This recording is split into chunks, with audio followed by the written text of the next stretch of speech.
Hey everybody, Alger Moore here with Aromac Real Estate Team. And in this video, we are going to talk about the open house process, what to expect. But before we get into that, go ahead and hit that subscribe button. That way you get notifications whenever I do a new video like this one. With open houses, we're now in the age of 7% mortgage rates. Totally different than 2.5 years ago when they were like 3.5, and everybody and their mom was trying to buy a house. Now we have a lot of new construction. I'm out in the Forney area, but I can speak for Forney, Rockwall, Roy City, Fate, Heath, new builds. So we now have the inventory. And because of that, open houses have become a lot more important. So you want to prepare for these things, guys. First thing that we talk about, again, is price. Getting your price right. So once you get the price right, the agent goes to work marketing your house. You'll see the social media on Facebook or whatever, hey, open house this weekend. But in addition to that, we look and see where the buyers are coming from. A lot of the buyers aren't in local area. They're not even in the state. They may be in like Florida, New York, Illinois, California. So we marketed those places as well. And you won't obviously see that because you're local here. So we get all that sorted and try and bring as many people to that open house as possible. In the meantime, here's what we expect from the homeowner. So we'll work our way from the outside in. So outside, curb appeal, guys. Curb appeal. So from the moment you decide to sell your house, you want to have your lawn manicured from that point all the way through the closing, right? So once we get the pictures, we want the lawn to look fantastic. If it's wintertime, okay, the grass is dead, sure. But any other time here, you want to have it nice and mowed, nice and trimmed. You don't want a car parked in the lawn. You want to pressure wash your driveway if you haven't done it in a while. If you have any oil stains or gas stains or random kid stains, get all that cleared up off the sidewalk. If your house is a little bit older, you might consider pressure washing the house as well. Clean the windows. That's the first impression that a potential buyer is going to get once they get to your home. Obviously, they're going to be looking online. They'll see the pictures online. So they want the pictures to match, right? Have you ever looked at a house online and then pulled up and you're like, is this the right house? And you realize everything was photoshopped in and, the lawn looks like it had a burning can on fire. And you're just like, nah, I don't think I'm going to look at that. Buyers are doing the same thing right now because remember, they're more picky than they were because they can be, because they have more options right now. They have all these new builds. So why deal with this when I can just go around the corner and get a new build with brand new grass put in, right? They actually bring the grass and sod and put it in squares and actually it's a brand new lawn. So why deal with yours when I can just work with that and I have warranties and all that fun stuff? So that's your competition. So you want it to be immaculate. Front porch, make sure you clean it off, sweep it. Try and do that at least every couple days once it's listed, because remember, you'll have showings as well, and I'll get into that at the end. But for the open house, you want to have get a new welcome mat, welcome, hello, whatever, and then make sure it's nice and swept and no spider webs or cobwebs around the entry. Backyard, same thing, keep it manicured. If you have a dog, do not leave the dog in the backyard for the open house. Do not leave the dog in the backyard for the open house. If I'm buying something, I want to see the whole thing. So yes, your dog's going to go somewhere. Take it to doggy daycare for the open house. Don't even put it in the garage because in the summer, it's like 1 billion degrees outside. Don't keep your pet in the garage. And then again, the buyer can't go in the garage or they're scared to go in the garage. They want to see the garage. So no doggies. Cats, they do what they want. Keep it outside and it is what it is. And then once you get inside, clean your house, right? Super simple, but clean your house. That includes like decluttering, right? You're prepping to move. You're boxing things up. But the buyer does not want to see that. I recommend that you just get a small storage unit in town and that's where you stick all your boxes. You're boxing it up. You're probably not going to need it anytime soon anyway. So just make sure you label it well and stick it somewhere else. You can stick it in the garage, but in my opinion, if you can avoid that, don't do it either. Absolutely don't stick it in a spare bedroom and just say, well, this is the storage room. Don't do that, please. But even the garage, you don't want it to seem like a garage is cluttered and there's nowhere to park. I mean, because there will be nowhere to park if you have a lot of boxes, but the buyer doesn't want to see that. So declutter, and then depersonalize. If you're not sure, guys, go look at a model home around the corner and use that as your template. Are there pictures of people in model homes? No. Are there a bunch of religious items like crosses or Bible sayings in a model home? Probably not. So you want to keep it as neutral as possible because the buyer wants to envision themselves living there, right? They don't want to know who lives there. They want to envision themselves living there.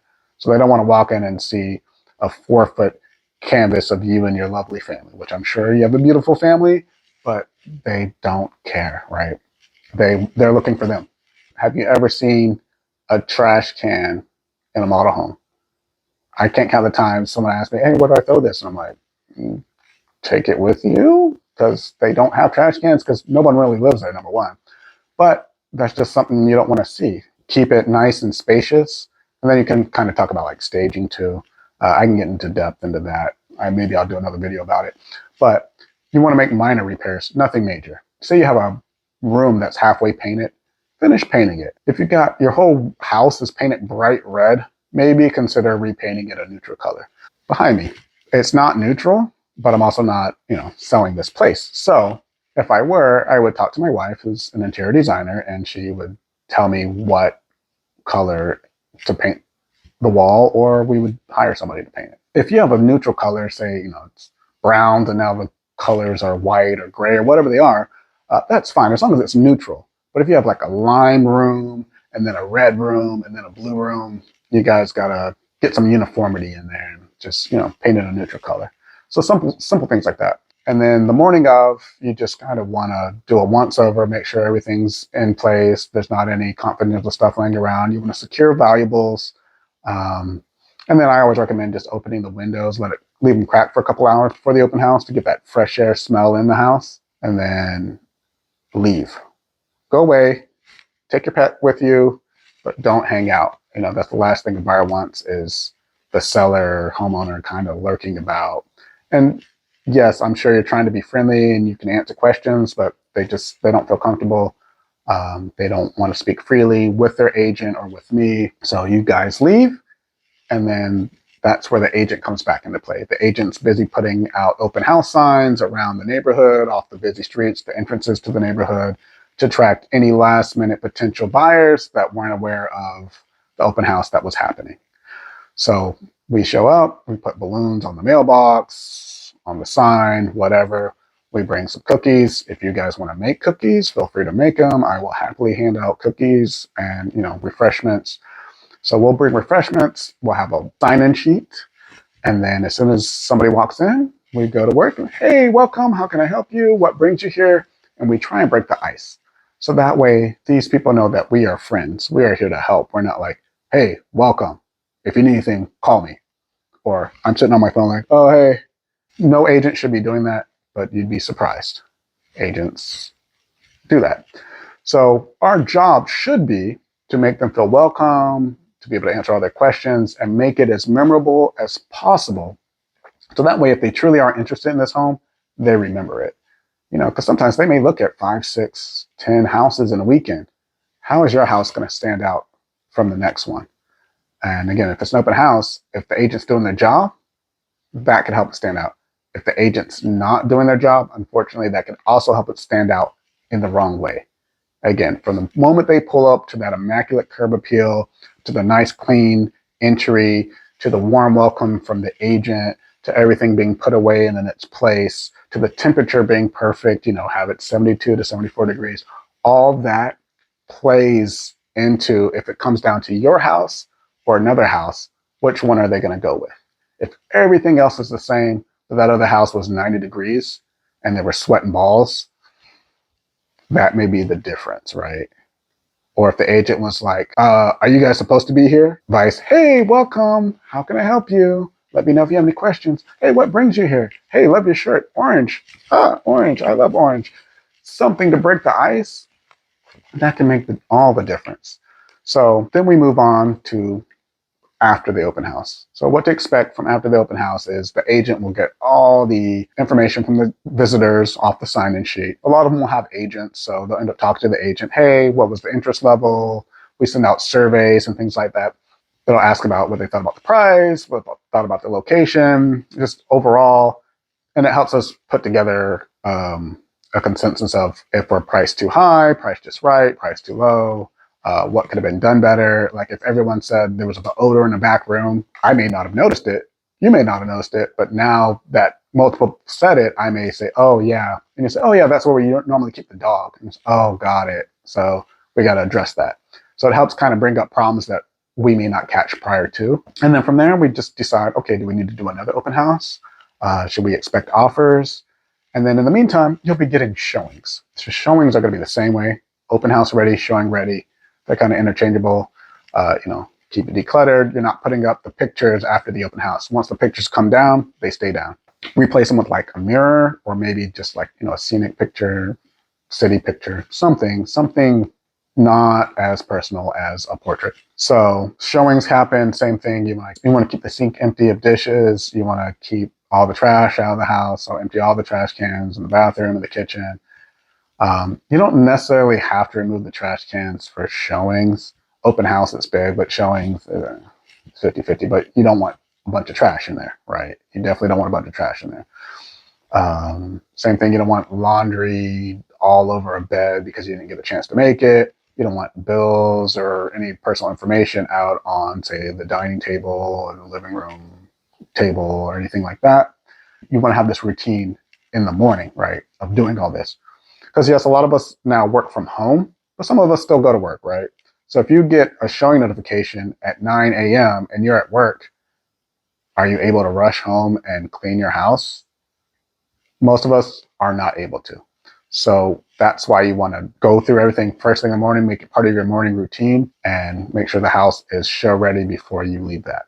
If you work from home, maybe you can last minute quickly do it, but again, why risk it? Just make it your morning routine, and that'll help things go a lot smoother. And then same thing with showings. The agent will get information from the other agent that showed it. After the showing, they'll get that same survey. Hey, how did it go? What did your clients think? Are they interested? Should we be expecting an offer? And we put all that together and present it back to you as the homeowner. And then from there, hopefully we eventually come to terms with an offer that works for you. We go into escrow, and then the closing process begins. If by chance it falls out, we start the process over. We do open houses and repeat until it gets closed. But most of the time, once it goes under contract, especially now with the market being like it is, once it goes under contract, they typically stay under contract. But, things happen. So hopefully that was helpful.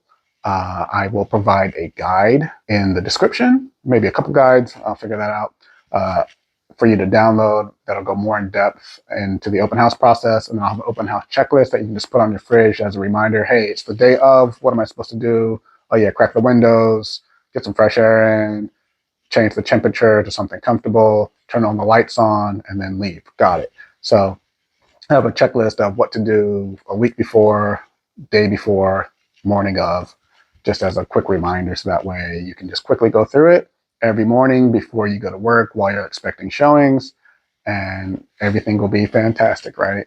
So our goal is to make your selling your home as smooth as possible. And so I've been trying to create a lot more guides and do more videos to help with that process. But if you have any questions or comments, again, just reach out. And otherwise, I will see you on the next video.